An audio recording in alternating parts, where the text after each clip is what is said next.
tujuanku yang ini tepatnya nanti di kelahiran di masa ini, maka dia pasti akan menunggu. Lalu dalam masa menunggu dia akan mencari masuk ke alam tertentu, bisa masuk ke alamnya para dewa atau alamnya para leluhur, sehingga sampai dia menunggu momentum zaman yang tepat dia akan lahir di zaman itu. Tapi kalau untuk orang-orang dengan kualitas umum tadi, begitu lahir mati dia black out ya, black out, dia tidak ingat apapun.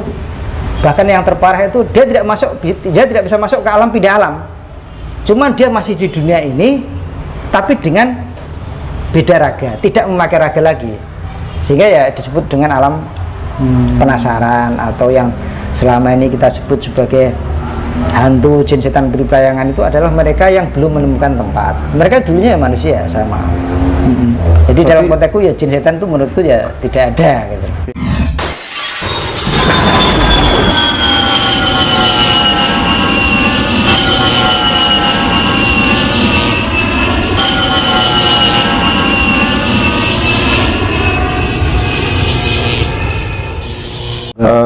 Sebenarnya di dalam kehidupan ini kan kita punya yang namanya sebuah kesadaran gitu ya.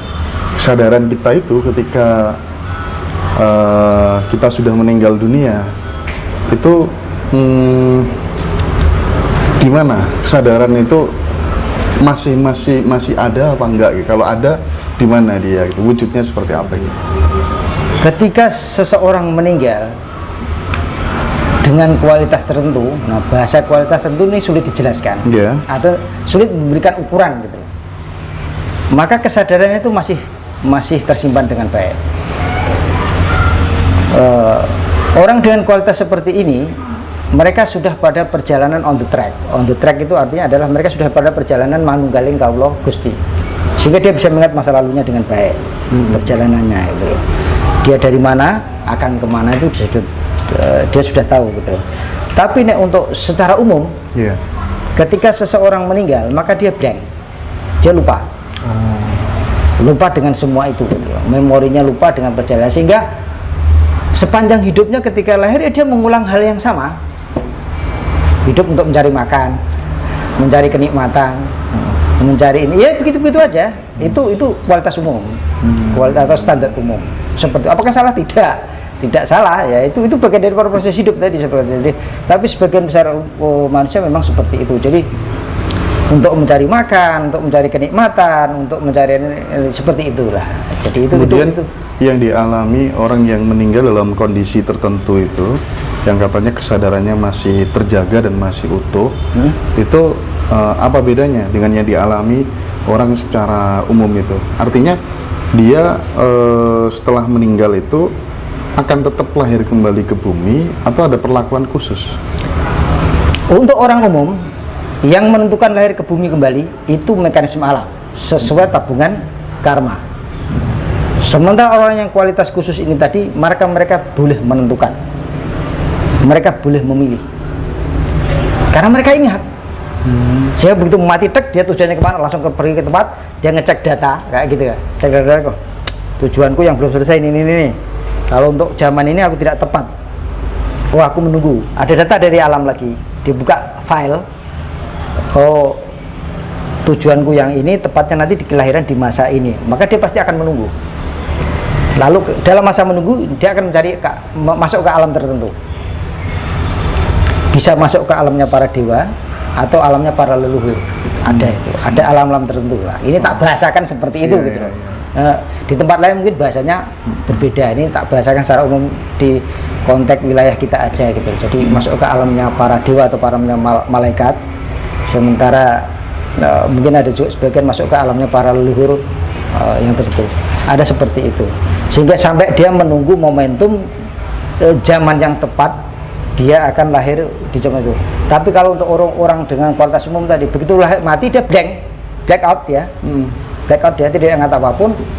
Bahkan yang terparah itu dia tidak bisa masuk ke alam pindah alam, cuman dia masih di dunia ini tapi dengan beda raga, tidak memakai raga lagi, sehingga ya disebut dengan alam penasaran, atau yang selama ini kita sebut sebagai hantu, jin, setan, beri pelayangan itu adalah mereka yang belum menemukan tempat. Mereka dulunya ya manusia sama.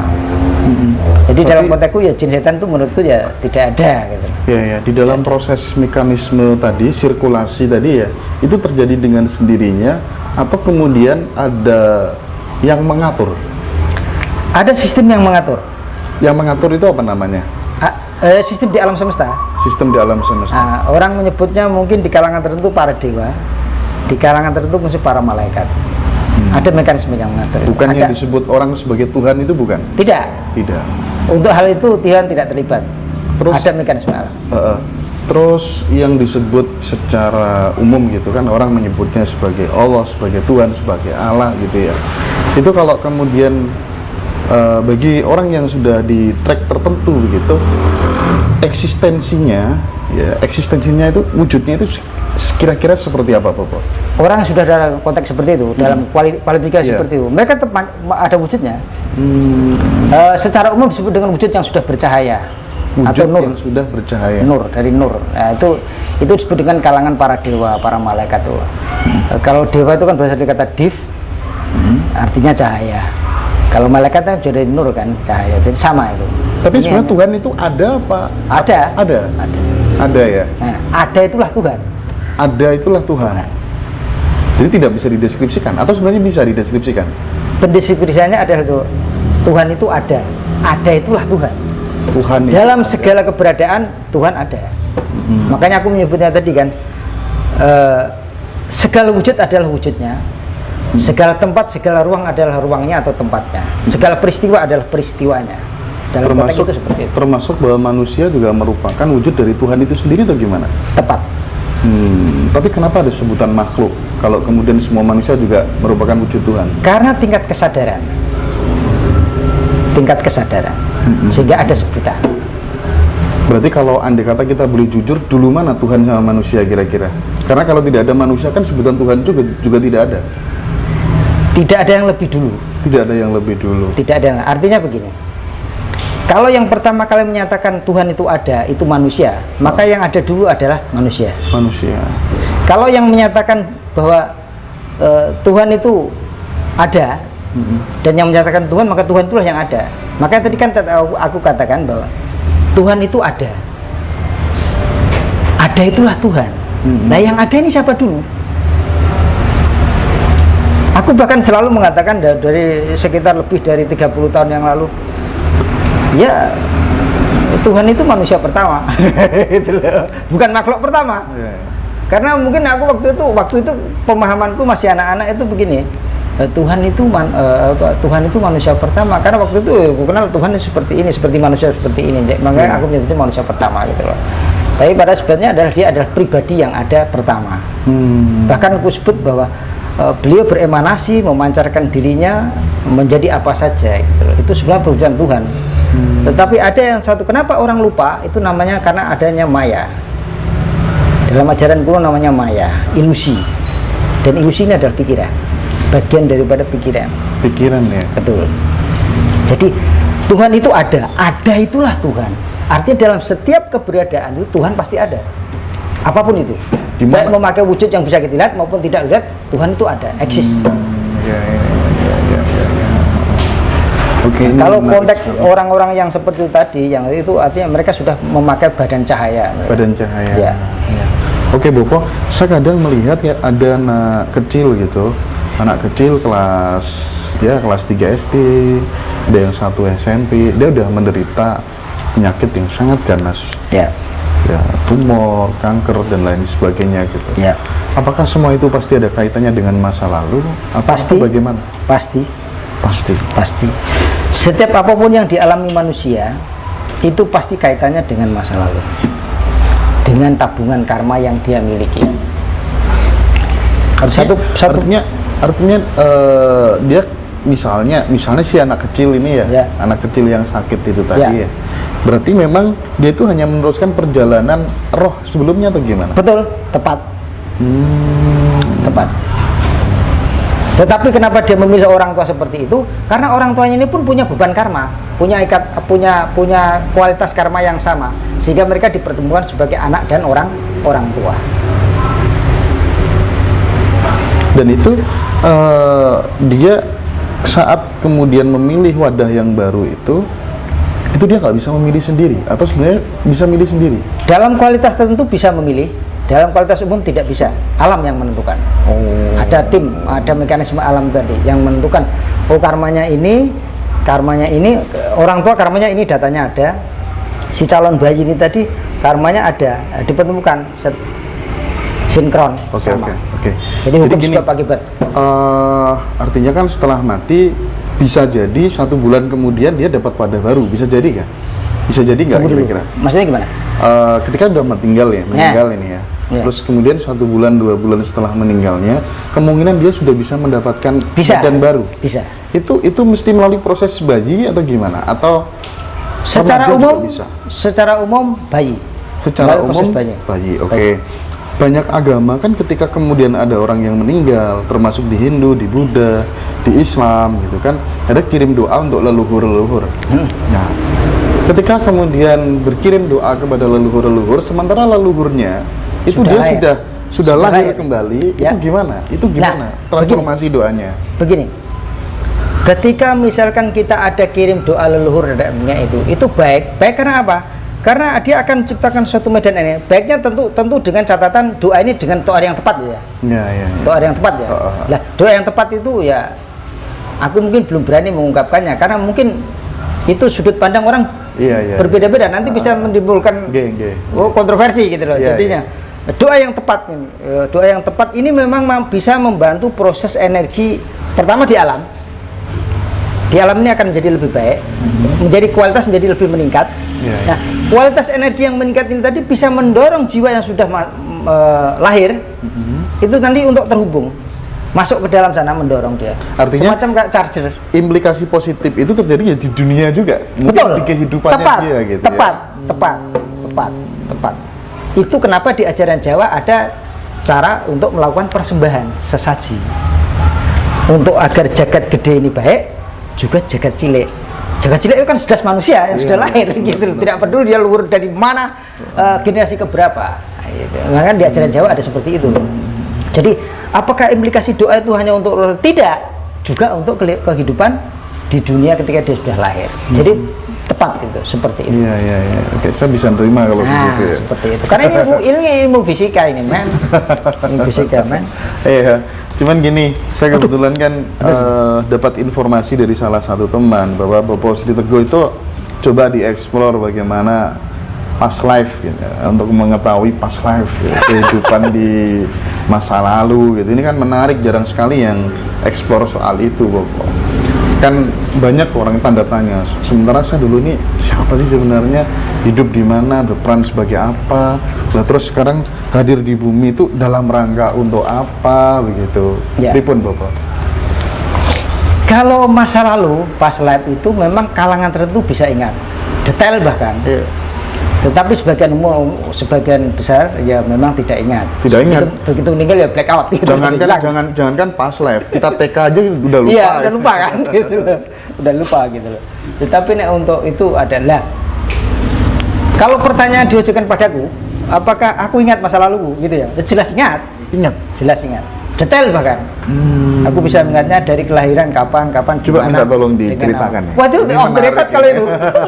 Kalau itu off the record. Karena itu berkaitan dengan tujuan kelahiran. Oh, berarti setiap kelahiran ada tujuan? Oh, pasti. Bagaimana kalau orang nggak tahu tujuan kelahirannya, pengen tahu gimana caranya? Itu perlu bimbingan seorang guru. Dia harus, kalau orang ingin tahu tujuan hidupnya, maka dia harus mengenal dirinya. Untuk mengenal dirinya, maka dia harus belajar kepada orang yang telah mengenal dirinya. Selain itu tidak bisa. Tidak bisa. Yang ada adalah manusia yang ingin menurutkan keinginannya, ingin kaya, ingin punya istri cantik, ingin suami yang baik, ingin keluarga bahagia, ingin surga, tidak ingin neraka, ingin kuasa, ingin. Kalau ingin itu semua orang ingin. Apakah salah? Tidak. Aku hanya bicara realita. Itu keinginan. Apakah salah? Tidak. Silakan. Tapi kalau tujuan kelahiran itu beda. Tujuan kelahiran ini hanya bisa dikenali oleh mereka yang telah mengenal jati dirinya. Tanpa itu tidak bisa. Nah, untuk mengenal jati diri, dia harus mendapatkan bimbingan dari orang yang telah mengenal jati dirinya.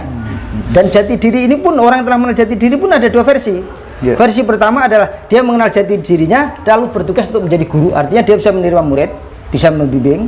Ada juga memang orang yang telah mengenal jati dirinya tapi dia tidak bertugas untuk membimbing menjadi guru, tapi dia dengan mengenal jati dirinya, dia mengenal tujuannya sehingga dia menjalankan tugasnya, perannya, yang tidak harus menjadi seorang guru. Tapi bisa nggak, misalnya kita ingin tahu tujuan kelahiran kita tidak melalui guru manusia, tapi karena kita sebagai orang Jawa itu dibekali sama semesta ini dengan yang namanya sedulur gaib, ada yang bilang sedulur sejati, ada yang bilang guru sejati, ada yang bilang sedulur papat. Bisa nggak misalnya itu diberdayakan, diaktifkan, terus kemudian kita ingin tahu dengan mekanisme tertentu gitu? Kalau itu ditanyakan padaku, aku tidak tahu. Kenapa tidak tahu? Karena aku tidak pernah mengenal konsep sedulur papat, kalimo pancer, itu tidak mengenal. Aku tidak pernah mengalami itu. Setidaknya aku tidak pernah belajar itu, jadi aku tidak tahu. Tidak tahu. Tadi sudah tak jelaskan bahwa aku hanya membagi wujud ini menjadi 3 bagian utama: badan, pikiran, dan atma. Atma itu percikan Tuhan. Atma ya. Hanya itu saja. Selebihnya variabel. Yang menjadi penghalang kita untuk mengenal diri sejati itu terkadang adalah pikiran-pikiran itu. Benar nggak? Pasti. Bukan lagi benar, pasti. Karena pikiran ini akan lahir keinginan.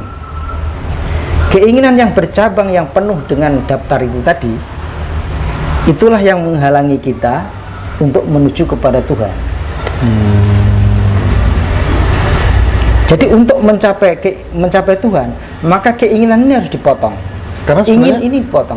Karena sebenarnya pikiran itu bukan diri kita yang sejati. Bukan, dia adalah variabel diri kita. Perlengkapan mungkin. Betul, kali tepat. Dan pikiran ini menciptakan badan. Pikiran menciptakan badan.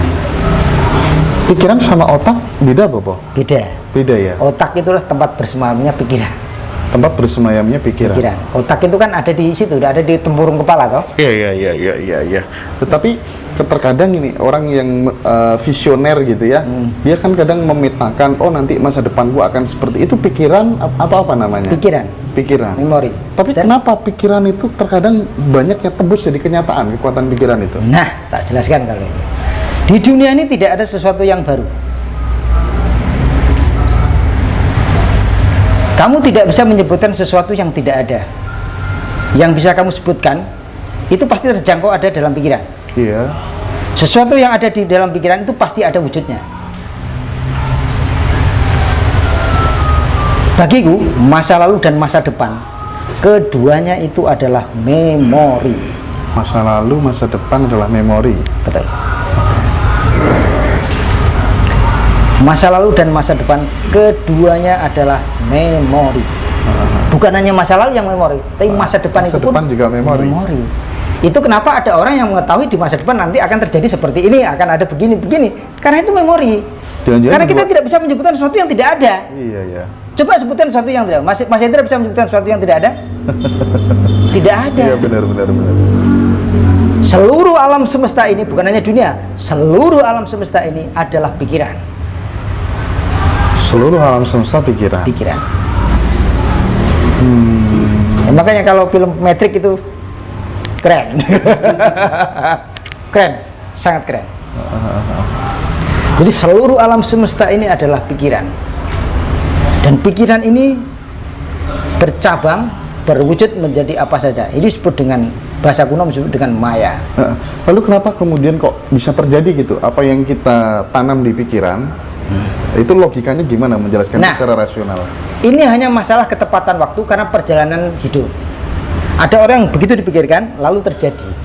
Tapi ada juga orang yang punya keinginan lalu dalam kehidupannya tidak tercapai, maka nanti menunggu kepada kelahiran berikutnya. Nah, ketika ada orang-orang yang saat ini mengalami begitu dipikirkan terjadi, berarti keinginan itu sudah ada di dalam kehidupan dia yang dulu. Saat ini wayang unduh.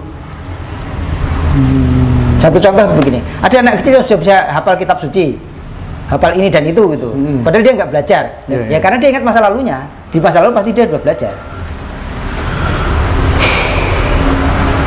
Jadi keinginan yang tercapai saat ini itu karena itu sudah keinginan bawaan keinginan dia di masa lalu lah. Saat ini adalah masa dia untuk panen, menuai keinginannya itu tadi.